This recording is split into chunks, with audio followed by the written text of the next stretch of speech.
Wait. These markings. Tirsu script scratched in the ground. As I expected. A creche must be nested in the temple below. We must go there at once.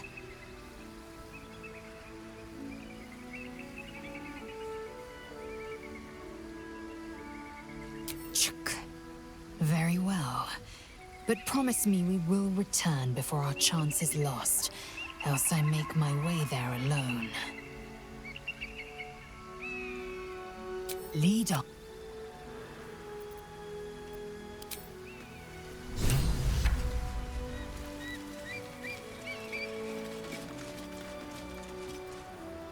The creche must be...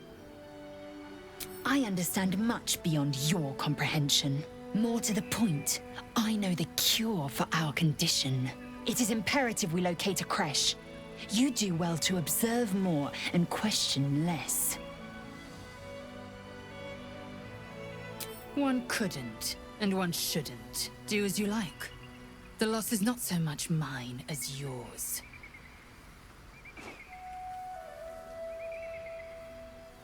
Of course you have. If I'm in the mood for a lay, I'll know who to call on. Mark my words, this power would be no blessing, but a curse. You might as well ask me to gouge out my eyes for the promise of sight, or slice off my tongue for the promise of taste. Consume all the gate tadpoles you wish. I'm not so craven.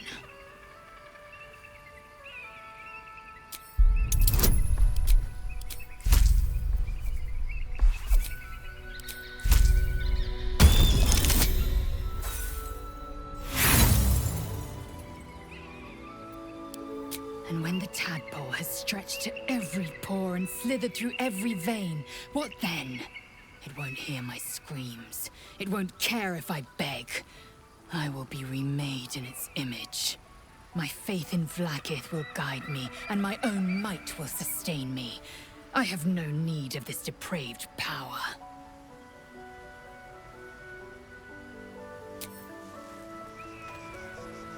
The Gith Knight is as merciless as the dragon he rides. That we still have our heads is nothing short of a miracle. Not so enchanting as you'd think. The Portiers, the Caldwells, they were the blue bloods hosting the fancy balls and drinking from gold goblets. Father's the son of a blacksmith, born with barely a coin in the coffers. He made a name for himself among the Flaming Fist.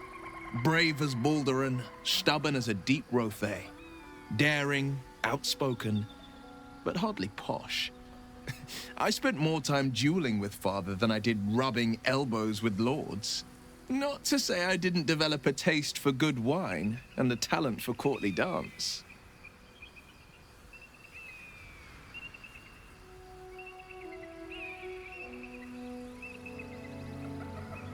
Yes and no. Father taught me the 4 pillars of power. Courage, insight, strategy, justice. He reckoned I'd follow in his footsteps. First as a fist marshal, then as a duke. Vanquish evil, maintain order, save the world. But a duke makes bedfellows with more monsters than he slays. Father called it diplomacy. I called it hypocrisy. In the frontiers, there is no posturing, no diplomacy. I slay monsters, I don't consort with them. Even if I might look like one.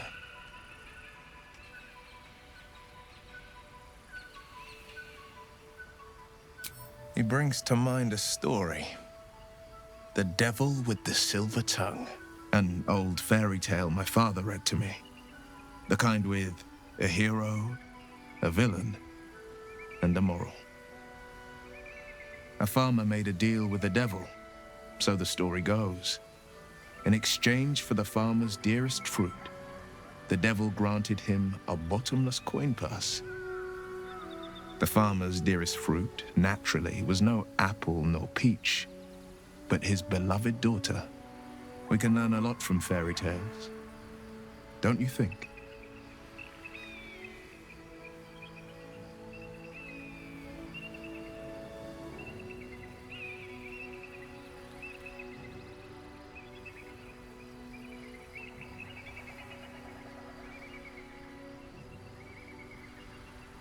And given the circumstance, I'd do it again. My soul was a necessary price to pay for...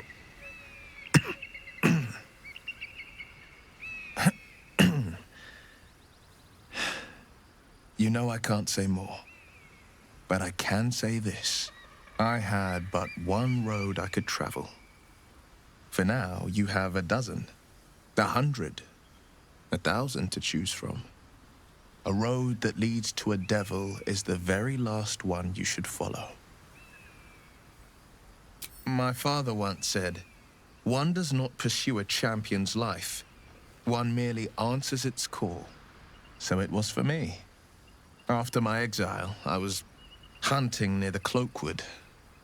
I heard a child crying out from a lone farmstead. I found him in the fields, flanked by goblins. His mother's corpse bled into the soil next to him. I don't remember much of the battle, but I remember drying the boy's tears after.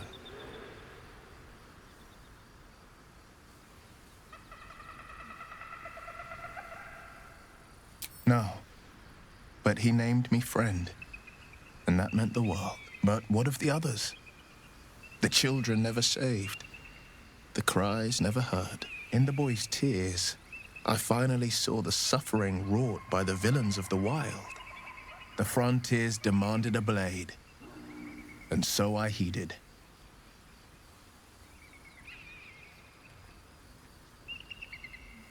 And it's nice to meet someone of your talents. Having a worm wriggling in my skull didn't instill much confidence in the days ahead. With you as my ally, the future looks a little less daunting. It's said that anyone who bathes in the river of blood emerges as one born anew. It's a lot like that, I imagine. I feel the weight of these horns on my head, curling upwards like a mammoth's tusks. I feel these ridges snaking down my neck. Oh, Will, your horns are deadly. So much character. Character, you say? Well, who couldn't use a bit more of that? Though I'll have to take your word for it. I've been avoiding my own reflection. Friend, be my mirror. What do you see?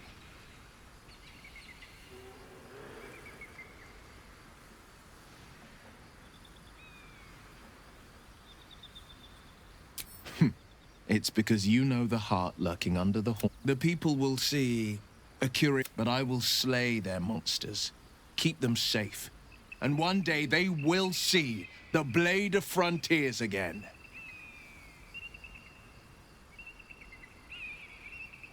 A possibility that's kept me awake countless nights. But I don't have a clue where to start, other than play her games and play by the rules. That's the only language devils listen to.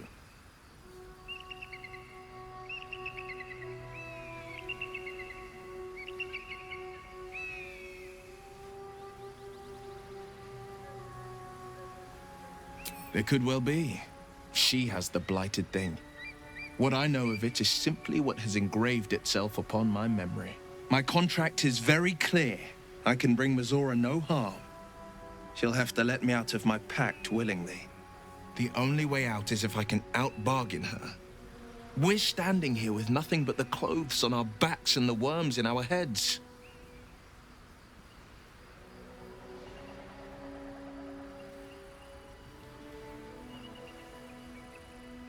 We can. I'm sure of it.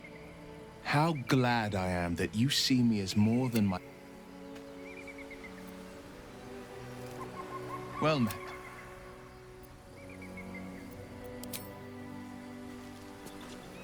May the darkness protect you. Quite the understatement, but yes, I have it. And I'll guard it with my life.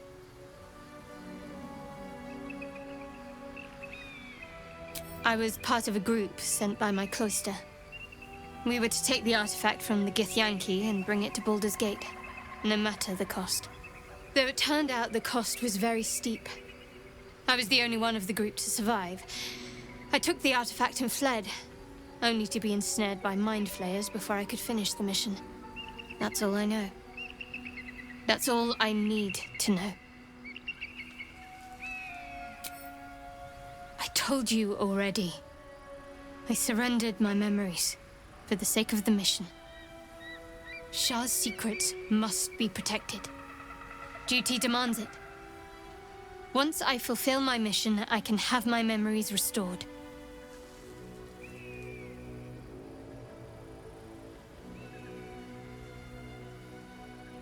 How cynical. I should borrow that line sometime. But if I have to die, so be it. Like I said, faith.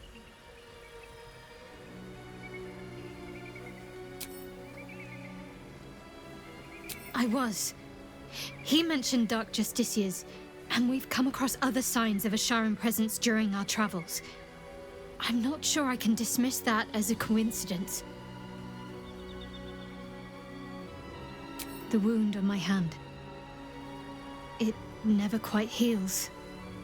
And sometimes it causes terrible pain to rip through me. It's my burden, though, from Lady Shah. I can feel her influence somehow.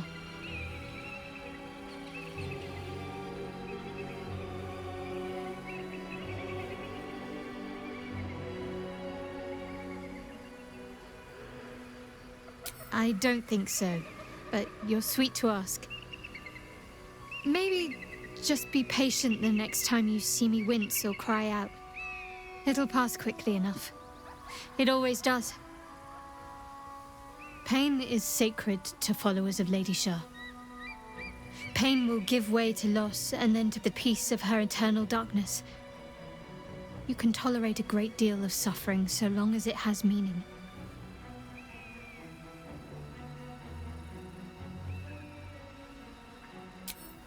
I cannot say. Not with what I can recall.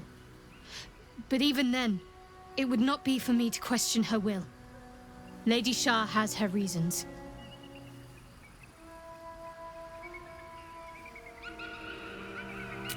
It's difficult to say.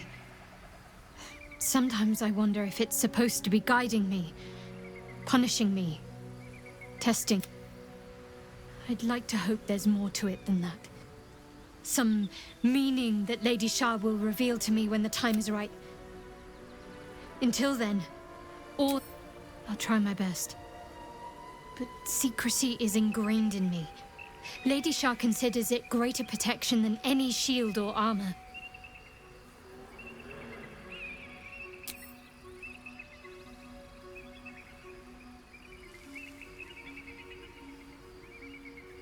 I had hoped you might be tactful enough to not pick at that particular scab.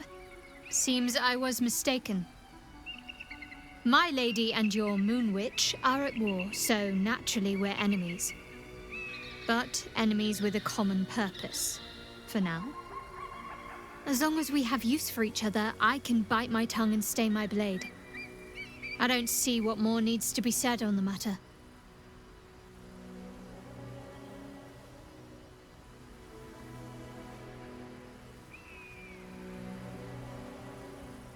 I suppose some would consider such diplomacy a virtue. Others might just see it as a lack of will. But I suppose there's no harm in learning about the opposition. No, I doubt there's much to learn. You Selûnites are coddled, decadent, drunk on hope, fattened calves ready for sacrifice.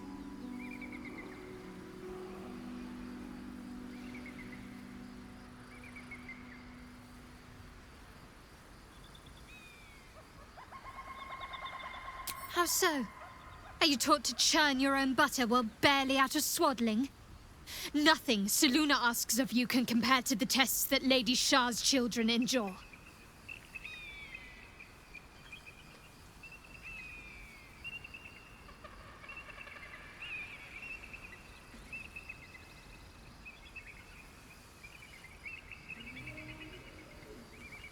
What, you think frolicking in the woods by moonlight amounts to a test?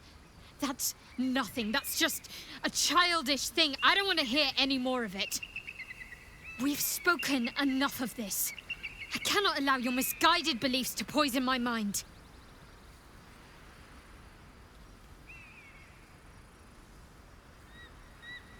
You already know my biggest secrets. What more can you ask? She took me in when no one else would. Without her, I wouldn't be alive. She's my mother. She nurtures me, cares for me, loves me. Don't believe the lies the Saloonites tell.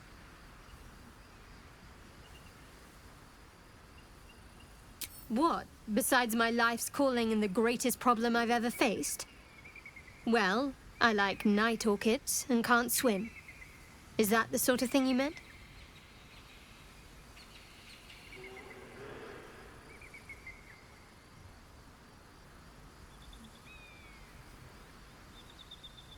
It's a deal. No, I can't. Quite literally, I mean. With my memory suppressed, I can't betray Shah's secrets. But I can't remember much of myself either. If I manage to return to Baldur's Gate and fulfill Shah's mission, then my memories will be restored. Of course. It is an act of faith, not to be undertaken lightly. Shah will reward me when I succeed.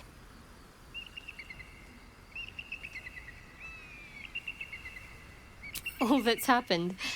You have a talent for understatement, you know that? Specifics, please. Must I? Thinking about it won't help. We know what to do, so let's do it. Find a way to rid ourselves... There's Volo. If he's as knowledgeable as he boasts to be, perhaps he can... I suppose we'd go our separate ways. Not a slight on your company, of course. Perhaps. Perhaps not. If we do survive, we'll have separate lives to return to. I need to get to Baldur's Gate. There's someone waiting for me there. Someone I have to reach. As soon as possible. Thank you. And you're right. It's a delicate matter. Not something for light conversation.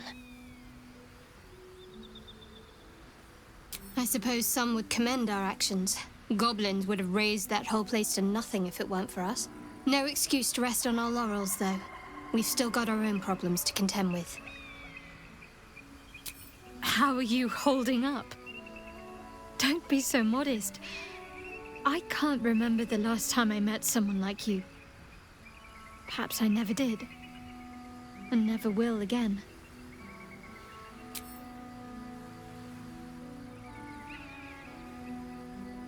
I'm sure you do. But please try to understand that it's not something I can just talk about freely.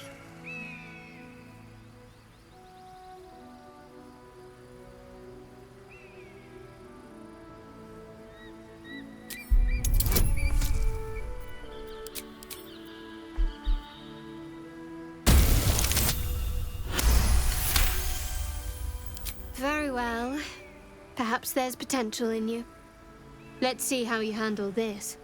I am indeed a disciple of Shah, Mistress of the Night and Lady of Loss. I assume you've heard of her?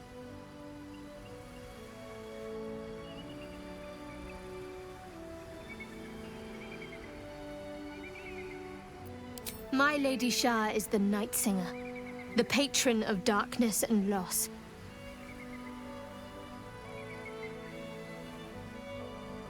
Most fear the dark, like children, because in darkness they see their fears reflected. But Shah teaches us to step beyond fear, beyond loss. In darkness, we do not hide. We act. Pain, hope, the promise of better days. All of these are heavy cloaks that bend our backs and burden our hearts.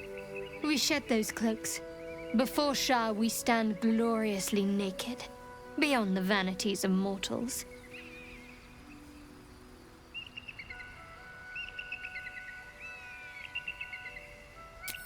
We tear down the lies the world is drunk on, the institutions they trust, the so-called gods they worship, the lives they cling to.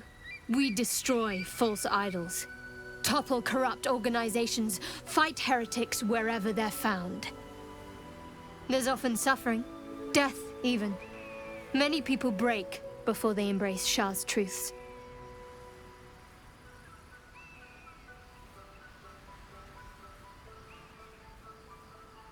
curious. Most are afraid of my lady. I think I did well by joining you. Most agreeable company.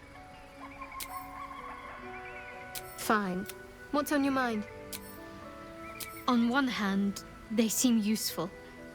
But on the other hand, I never expected Ceramorphosis to be tempting. I think we should resist these powers. And some might say eels and turnips boiled in milk is a delicacy. But some are...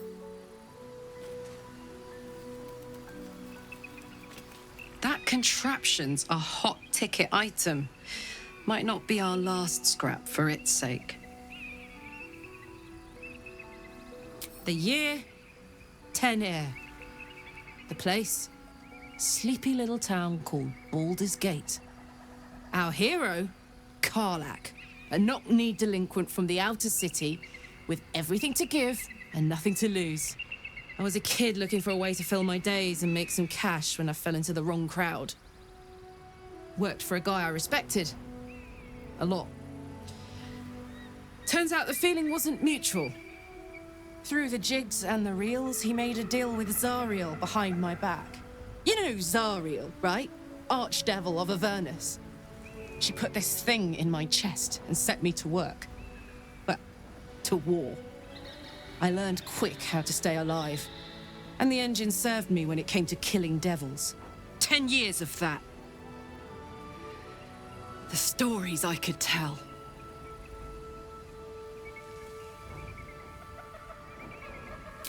Guy named Gortash. Politician. Inventor. One of these wheeler-dealer types who seems to have a finger in every pie. I guess I was naive to think everything he got up to was above board. What did I know? I saw a job. A good job. With people I liked. Doing work I was good at. Sometimes I'm jealous of that girl. Oh, to feel so invincible again. Gives me energy. Power. But you've seen it in action. Very hard to control. If I'm excited at all, angry, nervous, delighted, enticed, I burn hot. Hot enough to burn anyone who gets close.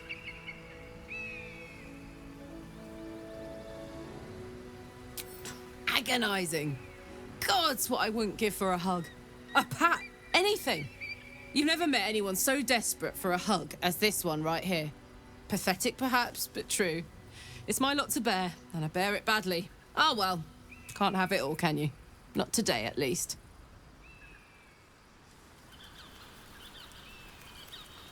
Copper for your thoughts? Depends on the type. Ice devils hate an inferno, but that's an easy one. Orthons love projectiles. What they don't love is getting their bombs lobbed right back in their faces. Demons, on the other hand, every demon is absolutely singular. You can't ever think you've got them typed out. Sharp instincts, sharp weapons, and a knack for improvisation. That's the only way to survive them. Anyway, what were we talking about?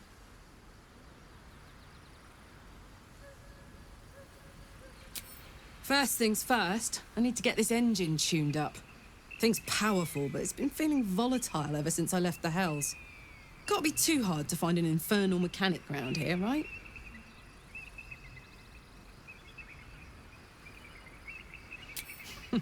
Funny you should ask. I was just thinking about what would have become of us without that Nautiloid. I mean, I know where I'd be. Trapped in Avernus still, with the Blade of Frontiers on my tail. But what about you?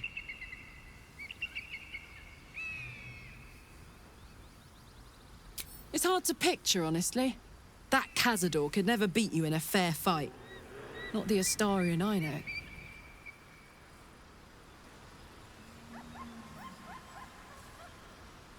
Copper for your thoughts? We were both part of Zariel's inner circle. Her by choice, me by force. In the grand scheme of things, I'm inconsequential to Zariel. Sure, I've got the engine, but I wasn't even her strongest fighter. But she favoured me like a child favours a captive pet. Mizora envied the attention, I suppose. I'm sure when Zariel gave her the order to hunt me down, Mizora was delighted. I don't know. You'd think she'd have more important things to do. Devils and their pride. No kidding. The fighting, the chaos, the betrayal. It had the makings of a good stage show, but I did not want to be one of the players. It wasn't all that long ago. I never knew the whole of how and why, but I remember the devils slavering with delight. I should have looked after the Elterans more. Gone out of my way to make sure they were all right. The long and short of it was, I didn't want to risk my neck. I let them get on with the nightmare, same as I had to. But Avernus is no place for decent folk. I'm glad they got out. So glad.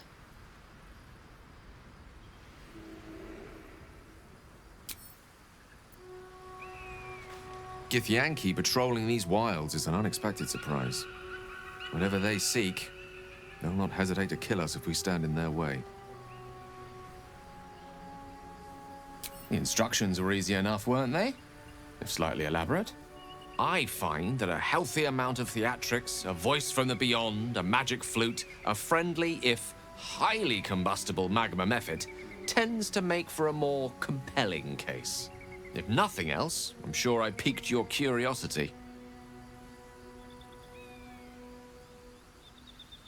Think of it as vampirism. You need blood to sustain yourself. I need magic. It has become my sustenance. Without it, well, I hardly need to tell you. I assure you it's not. Don't get me wrong, you did well. The somatic component, the verbal component, even the focus on the inner self that invites Mystra in. But I was still your conduit. To perform such a feat alone requires much and arduous study. Yet it is life's most worthy pursuit in my impartial, if not humble opinion. Ah, yes. Karsus. Karsus was perhaps the most powerful wizard that ever lived. The child who would be a god, the elves called him. And he tried. With a spell of his own devising, he endeavored to usurp in one fell swoop the power of the goddess of magic. Mistril, she was called then. Imagine what it must have felt like to be a god. To know yourself, to be untouchable. To be mistaken. As Karsus aimed his spell at her, she began to unravel. And with her, the entire weave. Too late did he realize what he had unleashed. It would have been the end of everything had not Mistril sacrificed herself. The goddess of magic is all magic. By dying, the entire weave was lost, and the spell that challenged a god failed. It was the end of Mistril, the end of Karsus, and the end of an entire civilization. As the child who would be a god was turned to stone, his empire came crashing down around him. The floating cities of Netheril were no more. An event that came to be known as Karsus's folly. For a spell, Mistril was reborn as Mystra. Upon her return, the weave returned with her. Now, so many centuries later, I try to follow in the footsteps of Karsus. Not to destroy Mystra, but to prove my love for her. I tried to control only a fraction of the magic that was unleashed that fateful day. I merely sought to return one tiny diamond to an imperfect crown. Gale's folly, one might call it. History, repetition. It's the way things go.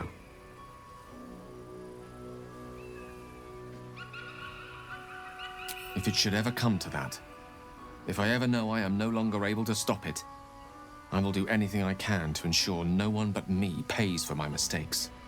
I will find the remotest place on the surface of Faerun, or perhaps far below in the depths of the Underdark. I will await that death, alone. I promise I will not betray your trust. You kept me by your side if worst comes to worst. I will be long gone before the curtain falls.